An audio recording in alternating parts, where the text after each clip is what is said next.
Hey, this is Gerd Handel, and welcome to the Inner Light Project.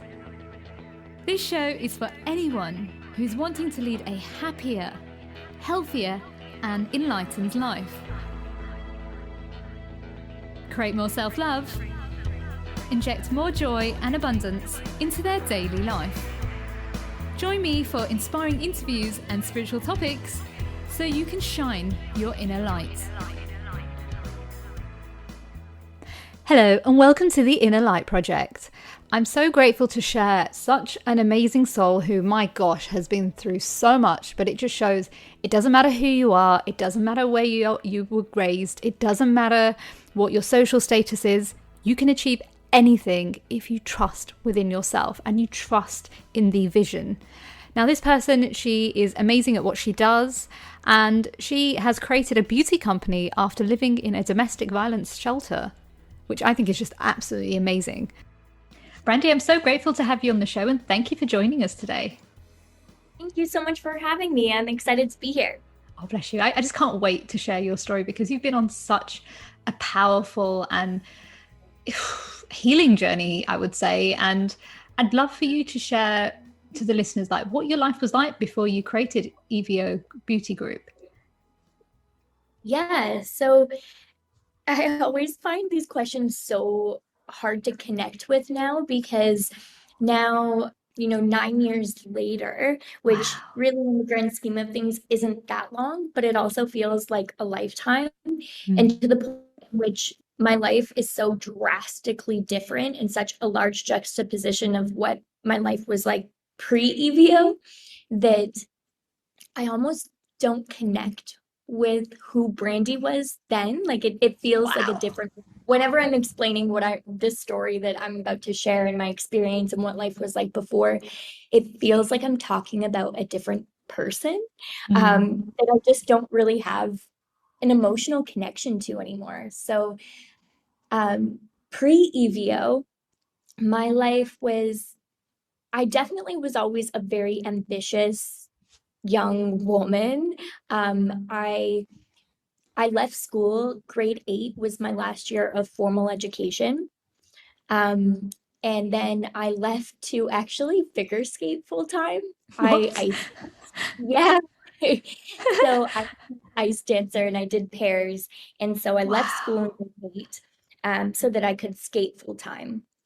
And skating was really my therapy. And I think that's why I got quite good at it was because I left all my emotions out there on the ice. I gave it my all the time. And in return, I got this sense of peace when I was out there. And so anytime I really have found myself I had somewhat of a colorful and some trauma in my childhood for sure. Right. And definitely kind of a different childhood than most people that I meet now can relate to. I grew up on and off a farm. Oh, wow. Yeah. And a lot of our neighbors are Mennonites. And then when I was 17, I moved to Vancouver, like on the other side of the country. And yeah, and then I started building my career. I started working as an assistant at a modeling agency. Wow. And then I found myself in a relationship that became incredibly unhealthy and abusive. And I found myself living in a safe house woman shelter at 21 years old. And Wow. that's where I started my brand. Wow. Wow. I just want to go back a little bit to the part that you were saying about you were dancing. I think a lot of like, and I relate with what you're saying because I did gymnastics at a young age. I did from the age of 6 till about 14. And you're so right. There's something about sports and just being in something else. It kind of takes us away from the trauma of what we've gone through. It's like an escapism, would you say? Absolutely. And the reason why I mentioned that as well is because that's the same path that I went on in creating EVO as well. So then when I found myself Wow. in a traumatic situation and traumatic circumstances, I threw myself into something much more positive, like building a brand. Similar to how I found these coping mechanisms as a child, and for me at that time was figure skating, and maybe for you it was gymnastics. And so yeah, it's definitely, there's definitely something about sports, and but there's also, I think there's just something about stimulation. When you're going through these challenging circumstances, distraction by stimulation of a positive thing can Mm. really, I mean, it's positive till it isn't. It's sometimes it can go a little bit too far. I certainly have struggled with like an addiction to my work, and really maybe using it as an escapism at times Yeah. in an unhealthy magnitude. But um, but it's a coping mechanism nonetheless, and it got me to where I am now.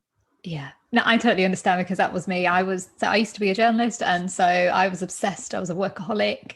And then I started my inner work when 2012. I walked away from everything and started again. Um, and then I fell into the trap again into my business of working really hard. And it was not until my body like shut down where I realized like, okay, it's time to slow down, Gerds. It's time to listen. And through slowing down taught me the wisdom of how I could actually create the business the way I wanted. And I learned to create a balance. But it was Mhm. years of patterns that I didn't know, that I'd grown up in a family that was like, obsessed with working. So I picked up those patterns from a young age. So it was quite normal for me to be a workaholic. Yeah, absolutely. I definitely learned those patterns as well. And I also learned um, that your work was a lifestyle, not a job. Mm. Growing up, especially growing up as like a farmer's daughter as well. And Yeah. like my dad loves what he does. He loves farming. But farming is not a job. It is a full-born lifestyle. Um, Mm. Often passed down from generation to generation to generation, and passed down with certain expectations as well. And so yeah, it I always from a young age was taught that your job was so much more than just a job. Mm. Yeah, I hear what you're saying. Um, so just going back to the bit where you were in an abusive relationship and then you were in a women's shelter, like what happened? Was it just like overnight you were like, I need to create something, or what? How did you get to that point where you were like, I need to shift what I'm going through? Yeah, I think for anyone who has, I mean, everybody's journey is different, and Mm.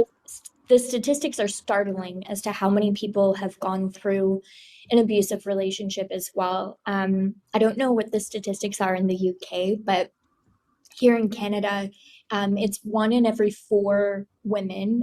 Women Wow. statistically do experience a lot more gender-based violence, and domestic violence at a much higher rate than men. Yeah. And so 1 in every 4 women have experienced domestic violence. And so everyone's experience is really different, but a commonality that I've seen and that I've heard from many other women that have shared their stories with me as well is that it it's a slow burn. It's not something really that overnight you're like, I need to make a change. Mm. You know that you're unsafe for a long time.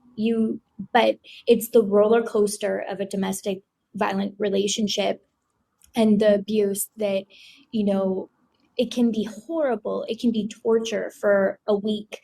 And then you have 2 weeks of the most incredible peace, loving, cherished relationship that is helping you grow as a person, and then it can just turn on a dime and you don't know why, and all of a sudden you are being punished for something that you don't even know what is happening. So it's that roller coaster that makes it really difficult to really make those decisions to leave. And then when you do make that decision to leave, you recognize how dangerous it is to leave because of that unknown volatility that often comes with abuse. And Mm. so you don't know what the reaction is going to be to your action. And there's often little logic because emotions are so high in these types of abusive relationships that it's not the type of relationship that you can sit down and talk it through. Yeah. because there is very little logic to it. Um, and so, and in my case in particular, in many other cases, there was also the challenge of addiction. Oh, wow. Um, and so there was a lot of substance abuse that was occurring as well.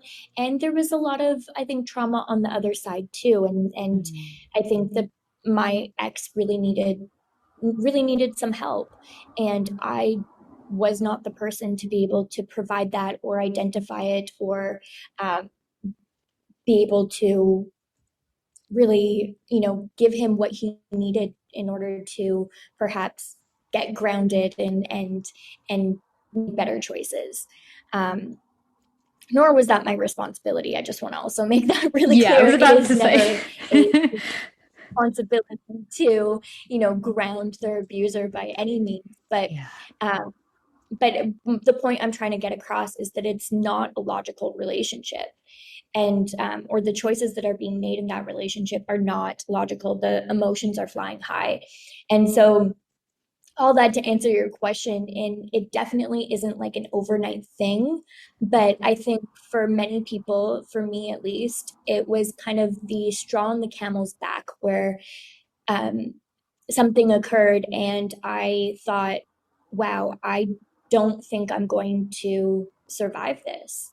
Um, and I started to just choose myself because I started to realize just how high the stakes were if I stayed. Wow. Yeah. It's interesting what you're saying because it's a lot of people think, why do you not leave a relationship like that? But people don't understand it's not so simple. There is so much, it's so complex. And usually the person that's staying usually wants to try and save the other person. But the key is nobody can save anybody. The only people that we can save is ourselves. And a lot of women get stuck in that cycle of like, oh, he's got potential, but I can help, I can save him. But usually those are the people that need saving themselves. Absolutely. And you're so right. There's so much complexity to the relationship as well, because to any unhealthy relationship, but also healthy relationship, there's a Yeah. lot of complexity as well. And I think that something that is asked too often and not discussed in a meaningful way is exactly that question: is why did she stay? Hmm. And I've gotten that question so many times, and it is it is just, don't ask it. It's not a good Yeah. question. But Yeah. the truth is also statistically, it takes up to 7 times. So um, Wow. usually a survivor like goes back to a relationship 7 times before ultimately leaving successfully or losing their lives to domestic violence. And again, Gosh. I don't know statistics in the UK, but in Canada, 20% of homicides, 20% are due to domestic violence. Wow. It is quite similar in the UK, and actually around the world, women are targeted more than men. It's known. And I just think the thing that people don't understand when people ask you that question, like, why did you stay? It's not about that. It's everyone has deep trauma, and sometimes it can be linked to our family or certain situations in our past. And sometimes we have hope in something and we want to hold on to it. And I think a lot of people don't understand that because, like, how could you not see the blind spots? But in the beginning, they behave perfectly, right? And then it's this whole different image that you finally get to see the true colors. And I just wish people would understand that a little bit more. Yeah, and I love what you just said about past and that sometimes passed down by families and the hereditary patterns, because often as well it does come from a childhood experience, or it comes from experiences growing up. I feel like a bit of a robot throwing out all these statistics, but it sharing these statistics just shows that this experience is so much bigger than my story. But 70% of children who grow up in an abusive house either become an abuser or abused in their adult relationships, because Wow. this normalization. So similar to how you and I were just talking about our relationships with work. Yeah. You were taught to work hard, and I was taught that work was a lifestyle. And Mhm. now in our adult lives, you worked hard to a point in which, you realized that your body was shutting down. And I've worked so hard to a point where I've experienced similar things. And those are hereditary patterns in which, maybe our parents, maybe it was even passed down to them as well. Yeah. And so often the way that we engage in relationships are what we have been taught either consciously or subconsciously throughout our upbringings. And so often people whom are abusing or are being abused have normalized these things. Often they don't even recognize their actions, or they don't identify them with just how severe they are, or don't identify them with being bad at all, because it's what they were taught a conflict in a relationship looks like. And so that is, I think, a broader conversation as well about the hereditary patterns of domestic violence, because it doesn't just come out of nowhere. It is often a taught behavior, or a learned behavior rather. 100%. And as well, like as kids, right, you think your surroundings is how everybody else's surroundings are. It's only till you like move away from home and you start to see how people act and behave that you start to realize, actually, some of these patterns don't add up, or this is a bit toxic. But it takes that courage to walk away, to actually see what is going on in your own family dynamics and seeing where you've picked up those patterns and behaviors.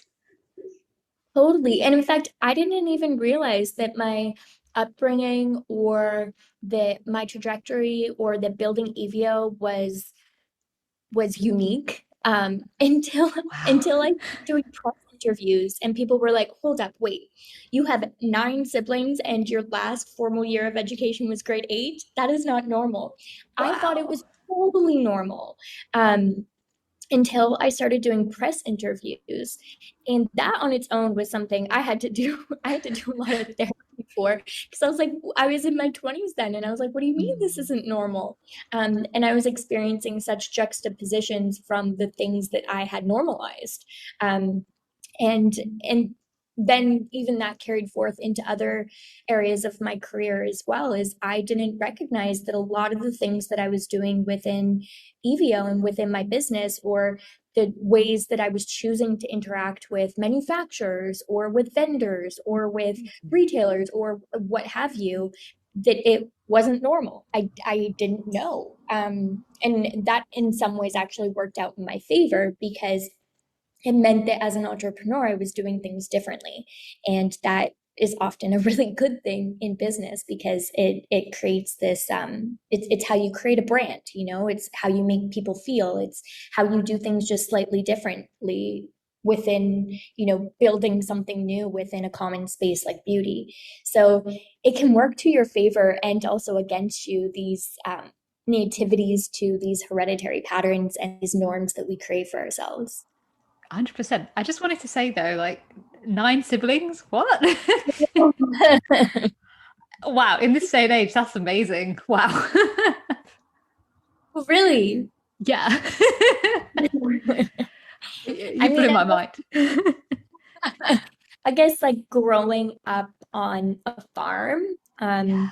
and I do have like also um, like I have a mixed family as well. So I have, um, yeah, like my family is very broad, and my parents have been remarried and things like that as well. So the family just kept growing in numbers. I think it's beautiful because there's like to have other people around and just yeah, it's beautiful. And you don't honestly that you do not hear in this day and age. The highest you hear is probably 3 to 5, but that yeah, but that's amazing. Um, so you started Evio, and what was it that fired that within you to be like, right, I need to create this? Was there something that was just like there's no going back? What was it that? Yeah, that was definitely part of it, was that there was no going back.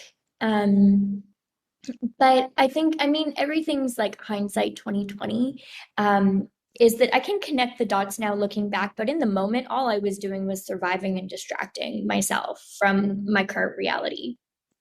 And so I didn't sit down and say, like, I'm going to start a business right now. It was just simply one foot in front of the other, creating this creative project. So I had actually originally started Evio, which at the time was called Karma Face Cosmetics, while I was in Wow. the shelter. Yeah, it was originally called Karma Face. Um, and while I was in the shelter, I taught myself how to mock up products on Photoshop. And then I photoshopped a catalog of fake beauty products. And then that catalog around to local boutiques, telling them that it would be a 3-month turnaround time to then get the products to their stores.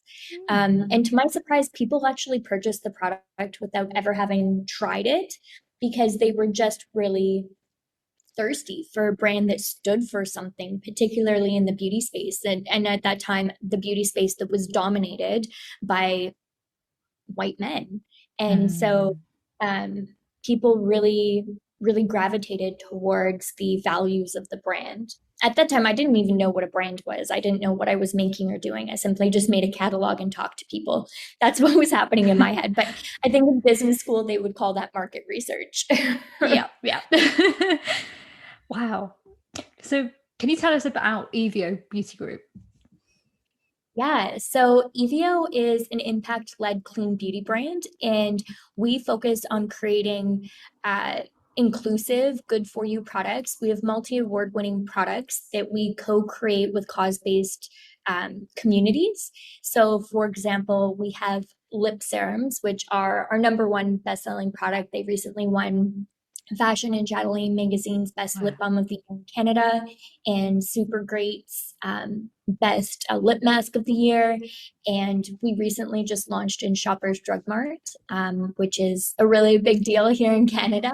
Oh, I know Um, about that place. I actually worked in Canada, so yeah, I know what you're talking about. exactly what I'm talking about Yeah. then. Yeah, so we are those lip serums, for example, our number one selling shade is called Did I Make Myself Clear? And that collection is focused on bringing awareness to domestic violence. We also have another collection of velvet color sticks, and that shade extension collaboration is with the Queer Collective, and it's focused on gender fluid cosmetics and ensuring that we are not genderizing products, and that beauty is for all humans. So we definitely have a focus on we are the world's first impact led clean beauty brand, and we have a focus on co-creating with the community, because being somebody who's been on the other side of receiving some of these impact led initiatives, having lived at the shelter, I recognize that as the person providing funds or the person providing the platform or awareness, it's not up to us to decide what impact is. It's up to those whom we are looking to serve, how they feel it, how they experience it, and it's up to them to uh, decide what impact looks like and how and what they need to receive to thrive. And so we really focus on co-creating with the community to ensure that that is what is occurring, and it's not just simply a donation. Wow. That's really powerful. I love that. And yeah, gosh, it is so different. I love it. Thank you. Thank you. Yeah, and we still do also put our money where our mouth is. We have donated more than $500,000 worth of funds and products to over 27 organizations that help the underdog thrive across North America. And yeah, it's something that obviously, given where we started and the experiences that I've had in life, and those that I've been fortunate enough to meet on this journey as well, it's something that truly drives us. It's not just a uh, marketing initiative that a dollar from this product goes to this organization. It truly is the heartbeat of the brand. Wow. Wow. You're doing amazing work. And I'm just so proud of you. Gosh. Wow. Thank you. It's really powerful. Yeah, honestly, I've never heard anything like this before. It makes me want to go buy them right now. Oh, thank you. Bless you. And we are coming towards the end of the show. It's gone so quick already. I've just got a few more questions there for you. The first one is, what are your 5 top tips for someone who's currently living in a domestic abuse situation and they want to get out, but they don't really know where to start? Yeah, I mean, again, everybody's experience is going to be very, very different. And the most important thing is to make sure that you're safe. And safety is going to look very, very different for each individual circumstance and person. So it's such a hard question to give a blanket answer to. But, and also you have to be, and this is so difficult to even say, even more, it's way more difficult to actually um, exist within when you are leaving domestic violence, is having the capacity to reach out for help is very difficult. I think that's one of the biggest burdens and challenges to navigate, because finding the right help that is going to make you feel empowered and safe is very difficult. Navigating the domestic violence support system and navigating the police system and the shelter system is very difficult, even when you are the best version of yourself and you have all the capacity in the world.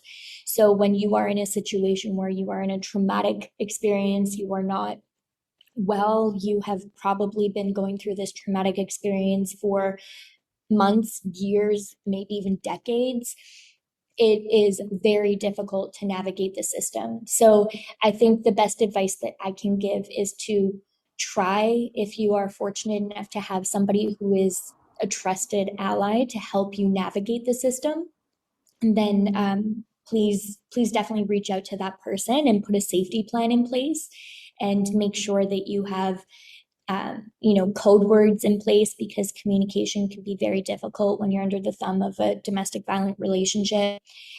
And make sure that you are putting those safety protocols in place with somebody that you trust. Beautiful. Thank you. And what shines your inner light? What shines my inner light? Yeah. That's a great question. Um, I would say I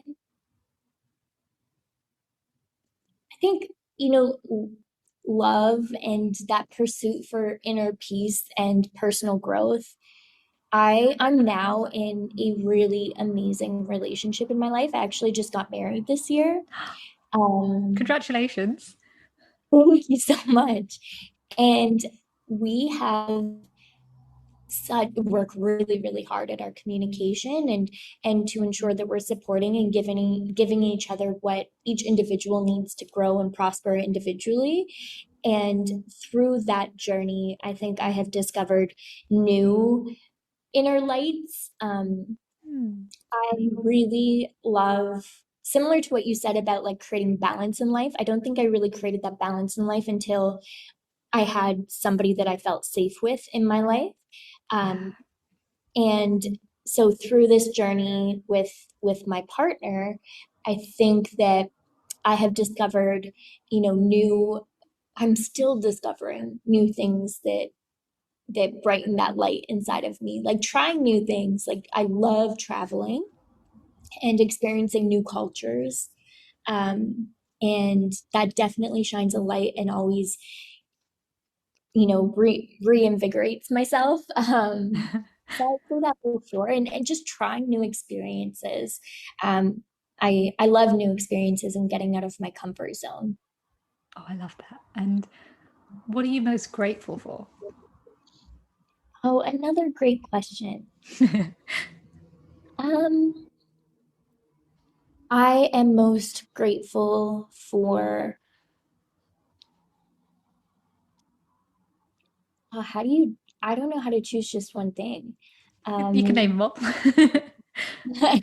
in this moment, I stopped by, I walk to work every morning, and it's kind of the moment in the day that I ground myself, and the sun was shining today. I was super grateful for that. I stopped and got my favorite coffee. Um, and this morning I got the largest size that they had, which I don't usually do, but I'm grateful for that. Um, and then I am super grateful for the land that I'm sitting on right now and all that people had experienced before me to be able to get to sit here. And I'm super grateful for all of the women before me that have, fought hard and passed the torch for me to be able to have the rights and experiences that I do today. And I'm super grateful for the Evio team that's, sitting in the office next to me, just a couple feet away. Um, yeah, I'm just really grateful. And I'm really grateful that I woke up this morning, next to my puppy Hmm. and my partner, and um, just woke up with a smile on my face. I'm grateful for that. That's so beautiful. Oh, thank you so much, Brandi, for just being courageous to be yourself and walking away from a situation that didn't serve you and choosing you and creating something that is so beautiful and magical. Thank you so much for that. Thank you. Wow, what an amazing episode with Brandi. Thank you for doing the work that you do. Like, it just shows the power of resilience. Unfortunately, that's the end of the show. Before I leave, I want to leave you with this quote. At any moment, you have the power to say this is not how the story is going to end. That's a quote by Christine Mason Miller. Take care, my sisters. Bye.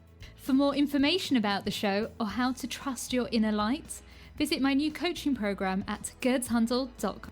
And remember, stay happy, stay healthy, stay lit.